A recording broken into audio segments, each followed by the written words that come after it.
자, 그러면 윤석열 이제 전 대통령입니다. 예우가 어떻게 되느냐도 궁금한데 경호는 제가 알기로는 최대 10년까지, 원래 5년까지는 되는 것이고 경호처장의 판단에 따라서 5년 더 연장해서 10년까지 가능하다라고 알고 있는데 뭐 다른 연금이나 이런 건 어떻게 되는 겁니까? 그러니까 결론부터 말하면 말씀하신 대로 경호와 경비를 제외하고는 전직 대통령으로서 누릴 수 있는 것은 전부 다 누리지 못한다고 생각을 하시면 됩니다. 예. 이 경호와 경비 문제 또한 그 당사자를 지키는 것보다는 이제 국가 최고 지도자로서 알고 있었던 이제 국가 기밀 예. 그런 것들을 보호하는 차원에서 경호와 경비 이것도 최대 10년 동안 이제 이루어지게 되는데 네. 이제 윤석열 전 대통령은 수행 인력도 받을 수 없고 예. 당연히 연금도 받을 수 없습니다. 또 이제 혹시 사후에 이제 현충원 이제 국립묘지에 안장될 수도 없습니다. 네, 지금 밑에 빨간 글씨 저희가 박탈이라고 했는데요. 이 예우 4가지 중에서 경호를 제외한 나머지 뭐 연금이나 또 비서관, 또 서거시, 이제 국립묘지 안장 이런 3가지의 예우는 다 박탈당하게 된다라고 정리를 해볼 수 있을 것 같습니다. 자, 그리고 또 하나가 대통령 신분이면 사실은 내란이나 외환 말고는 소추가 안 되는데 이제 전직 신분이 됐기 때문에 다른 형사 재판도 많이 받게 될 것 같습니다. 예, 일단 윤석열 전 대통령은 내란 우두머리 혐의로만 지금 형사 재판이 진행 중인데 예. 아직 입건된 상황이지만 수사가 진척이 안 된 부분이 있습니다. 네. 공수처의 체포영장 집행 때 그것을 막아섰다는 혐의, 그러니까 특수공무집행 방해 혐의로 지금 경찰에 입건돼 있는 상태입니다. 네. 이 부분도 이제 추가 수사가 이루어질 것으로 보이고 검찰도 지금 검찰 특별수사본부 체제를 해체하지 않고 그대로 유지 중입니다. 네. 그 이유 또한 이제 전임 대통령이 됐을 시 수사하지 못했던 부분의 수사를 준비한 것으로도 해석을 할 수가 있습니다. 네. 현재 검찰에서는 이제 직권남용 혐의 등이 남아 있고 또 이거는 별개의 사건이지만 이 명태균 씨 공천계 의혹 사건에서도 윤석열 전 대통령이 정치자금법 위반 등 혐의로 피고발된 상태이기 때문에 이제는 자연인 신분으로서 이제 앞으로 향후 검찰과 경찰 수사를 받아야 되는 상황이 올 수도 있습니다. 예, 검찰 출신 이고은 변호사님, 네. 아마 검찰도 이제 파면이 됐기 때문에 속도를 낼 가능성이 커 보입니다. 네, 그렇습니다. 검찰뿐만 아니라 사실 경찰 단계 때 현재 지금 계류 중인 사건, 아까 기자님께서 언급해 주셨던 이 특수 공무집행 방해 사건 관련해서 경찰은 입건했다라는 보도만 냈고요. 예. 아직 윤석열 대통령에 대한 소환 통보는 하지 않았습니다. 왜냐하면 이 내란 외환의 죄를 제외하고는 이 대통령 신분으로서는 형사소추, 즉 기소가 되지 않기 때문입니다. 그런데 오늘 이제 파면 결정이 나옴으로써 저는 가장 경찰이 좀 발빠르게 움직일 가능성이 높지 않을까라는 생각이 드는데요. 그간 경찰은 이 윤석열 대통령 사건, 이 관련 사건에 대해서 굉장히 신속하게 수사를 하는 그런 모양새를 보였습니다. 따라서 이 특수 공무집행 방해 사건으로 아마 이번 달 중에 이 피의자로서 입건됐기 때문에 소환 통보가 될 가능성 높을 것 같고요. 또 검찰에서도 현재 가지고 있는 이 직권남용 등에 대한 수사에도 조금 더 속도가 붙을 가능성이 높지 않을까라는 생각이 듭니다. 네, 윤 전 대통령은 승복 메시지가 헌재 선고 전에 있을 것인가 했는데 없었고요. 지금 선고가 난 뒤에도 아직 입장은 나오지 않고 있습니다. 대통령실의 움직임은 그럼 어떤지 역시 연결해서 들어보도록 하겠습니다. 강희연 기자, 윤 전 대통령 입장이 아직 안 나오네요. 네, 맞습니다. 윤석열 전 대통령은 한남동 관저에서 TV 생중계로 선고를 지켜본 걸로 전해지는데요. 아직까지 별다른 입장은 밝히지 않고 있습니다. 대통령 대리인단인 윤갑근 변호사만 선고 직후 기자들을 만나서 법리적으로 납득할 수 없는 결정, 완전히 정치적인 결정이라며 참담하다는 입장을 냈습니다. 상황을 좀 더 지켜본 뒤 윤 전 대통령이 직접 입장을 내거나 변호인단을 통해 메시지를 낼 가능성도 나오고 있는데 여기에 승복 입장이 담길지 주목됩니다. 네, 이게 참 상징적인 부분 가운데 하나인데 봉황기가 내려갔다는 게 지금 상황을 보여주는 것 같습니다. 네, 맞습니다. 우선 이 탄핵 선고 직후인 11시 40분쯤 이 대통령실 청사에 걸린 봉황기가 내려간 상태입니다. 윤 전 대통령의 공식 임기가 시작됐던 2022년 5월 10일 용산 대통령실에 처음 내걸렸던 이 봉황기가 3년 만에 내려간 겁니다. 대통령실도 따로 공식 입장을 내진 않고 있는데요. 다만 헌재의 대통령 파면 선고에 충격을 감추지 못하는 분위기가 읽힙니다. 오늘 아침까지만 해도 한 대통령실 관계자는 취재진에 윤 대통령이 복귀할 걸 대비해서 동선 점검을 비롯해 곧바로 업무 보고를 받을 수 있도록 준비를 다 해둔 상태라고 밝히면서 헌재의 기각 기대감을 드러내기도 했는데요.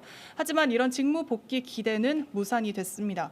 오늘 결과로 일부 참모들이 사의를 표명할 가능성도 제기되는데 대통령실이 추후 어떤 입장을 밝힐진 좀 더 지켜봐야 할 것 같습니다. 네, 이제 전 대통령이기 때문에 사저로 가야 되게 됐습니다. 그런데 바로 갈 가능성은 그렇게 크지는 않은 것 같고요. 어떻습니까? 네, 그렇습니다. 윤 전 대통령은 한남동 관저를 떠나서 사저인 서초동 아크로비스타로 향할 걸로 전망이 되지만 언제까지 관저를 비워줘야 한다는 규정은 따로 없기 때문에 경호 등을 이유로 관저에 며칠 더 머무를 가능성도 있습니다. 앞서 박근혜 전 대통령은 탄핵 선고 이틀 뒤 청와대를 떠난 바 있는데 대통령실도 그런 전례를 참고하고 있는 걸로 전해집니다. 윤 전 대통령은 향후 사저에서 변호인단과 함께 앞으로 이어질 내란 혐의 수사 대비에 나설 걸로 보입니다. 대선이 치러지기 직전까지 대통령 권한 대행을 이어갈 한덕수 국무총리는 선고 직후 대국민 담화를 통해서 국정의 안정적 운영과 대통령 선거 관리에 전력을 다하겠다 이렇게 밝혔습니다. 지금까지 용산 대통령실에서 JTBC 강연입니다. 네, 앞서 윤석열 전 대통령이 오늘 헌재 선고 이후에 낸 입장 저희가 조금 전에 전해드렸는데요. 이 내용은 용산 대통령실을 다시 한번 연결해서 다시 한번 짚어보도록 하겠습니다. 강혜연 기자, 윤석열 전 대통령이 낸 조금 전 입장 다시 한번 짚어볼까요? 네, 윤 전 대통령이 탄핵 선고 2시간 반 정도 지나서 법률 대리인단을 통해 입장을 냈습니다. 윤 전 대통령은 그동안 대한민국을 위해 일할 수 있어서 큰 영광이었다며 많이 부족한 저를 지지해주고 응원해준 여러분께 깊이 감사드린다고 했습니다. 그러면서 기대에 부응하지 못해 안타깝고 죄송하다며 사랑하는 대한민국과 국민 여러분을 위해 늘 기도하겠다고 짧은 메시지를 남겼습니다. 다만 입장문엔 이 선고 결과에 대해서 승복하겠다 이런 입장은 담기지 않았습니다. 앞서 윤 전 대통령 측 대리인단인 윤갑근 변호사도 선고 직후 기자들을 만나서 법리적으로 납득할 수 없는 결정, 완전히 정치적인 결정이라며 참담하다는 입장을 냈는데요. 이 선고 결과에 반발하는 듯한 모습을 보인 바 있습니다. 이런 가운데 오전 11시 40분쯤엔 대통령실 청사에 걸려있던 대통령을 상징하는 봉황기가 조용히 내려갔습니다. 윤 전 대통령의 공식 임기가 시작됐던 2022년 5월 10일 용산 대통령실에 처음 내걸렸던 봉황기가 3년 만에 윤 대통령 취임 1061일 만에 내려간 겁니다. 네, 이제 봉황기도 내려갔고 전 대통령이기 때문에 사저로 가야 합니다. 그런데 바로 가지는 못할 거라고요. 네, 그렇습니다. 윤 전 대통령은 한남동 관저를 떠나서 사저인 서초동 아크로비스타로 향할 걸로 전망이 되지만 언제까지 관저를 비워줘야 한다 이런 규정은 따로 없기 때문에 경호 등을 이유로 관저에 며칠 더 머무를 가능성도 있습니다. 앞서 박근혜 전 대통령은 탄핵 선고 이틀 뒤에 청와대를 떠난 바 있죠. 윤 전 대통령은 향후 사저에서 변호인단과 함께 앞으로 이어질 내란 혐의 수사 대비에 나설 걸로 보입니다. 네, 윤 전 대통령 오늘 파면이 됐기 때문에 앞으로 달라지는 것들이 있습니다. 이 부분도 정리를 좀 해볼까요? 네, 윤 전 대통령은 파면됐지만 여전히 국가의 경호를 받습니다. 경호처는 윤 전 대통령이 요청할 경우에 이 대통령 전용기와 헬리콥터 또 차량 등 이동 수단을 지원할 수도 있는데요. 다만 임기를 다 채운 대통령은 경호처의 경호를 최장 15년간 받을 수 있는데 비해 파면된 대통령은 그 기간이 최장 10년으로 단축됩니다. 또 전직 대통령 기념 사업에 대한 국가 예산을 지원받을 수 없고 또 국립현충원에 안장될 자격도 잃게 됩니다. 지금까지 용산 대통령실에서 JTBC 강연입니다. 12.3 내란이 발생하고 두 번째 시도 끝에 윤석열 전 대통령에 대한 탄핵 소추안이 국회 본회의에서 가결됐습니다. 가 204표, 부 85표, 기권 3표, 무효 8표로서 가결되었음을 선포합니다. 즉각 직무가 정지된 윤 전 대통령은 관저에서 측근들을 통해 메시지를 내는 등 이른바 관저 정치를 시작했습니다. 저는 지금 잠시 멈춰 서지만 지난 2년 반 국민과 함께 걸어온 미래를 향한 여정은 결코 멈춰 서서는 안 될 것입니다. 저는 결코 포기하지 않겠습니다. 윤 전 대통령에 대한 내란 혐의 수사도 본격화됐습니다. 윤 전 대통령은 그러나 공수처 수사에 응하지 않았습니다. 법원은 윤 전 대통령에 대한 체포영장을 발부했습니다. 윤 전 대통령 측은 불법 영장이라며 반발했습니다. 권한이 없는 기관의 영장 청구인 것이고 또 영장 청구 과정도 투명하지 않습니다. 윤 전 대통령은 한남동 관저에서 경호처를 앞세워 체포영장 집행을 거부했습니다. 공수처가 2차 체포영장을 발부받은 끝에 윤 전 대통령은 결국 체포됐지만 공수처 수사에 협조하지 않았습니다. 불법이 자행되고 무효인 영장에 의해서 절차를 강압적으로 진행하는 것을 보고 정말 개탄스럽지 않을 수 없습니다. 나흘 뒤 헌정사상 처음으로 현직 대통령이 구속됐습니다.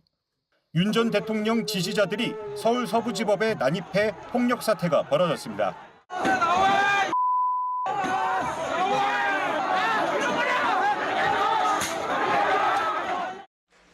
공수처 소환 요구는 번번이 무시했지만 헌법재판소 탄핵 심판엔 충실히 출석했습니다.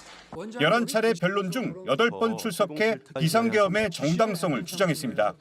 그만큼 계엄은 신속하게 해제됐기 때문에 아무 일도 안 일어났다는 말씀을 드리고 싶습니다. 최종 변론 기일에도 직접 나서 68분 동안 최후 진술을 했습니다. 무력으로 국민을 억압하는 계엄이 아니라 계엄의 형식을 빌린 대국민 호소입니다. 탄핵 심판 변론 일정이 끝나고 헌재의 평의가 이어지던 중 윤 전 대통령이 돌연 풀려났습니다. 서울중앙지법이 윤 전 대통령 측이 낸 구속 취소 청구를 받아들인 겁니다. 검찰이 항고를 포기했고 윤 전 대통령은 체포된 지 52일 만에 한남동 관저로 돌아왔습니다.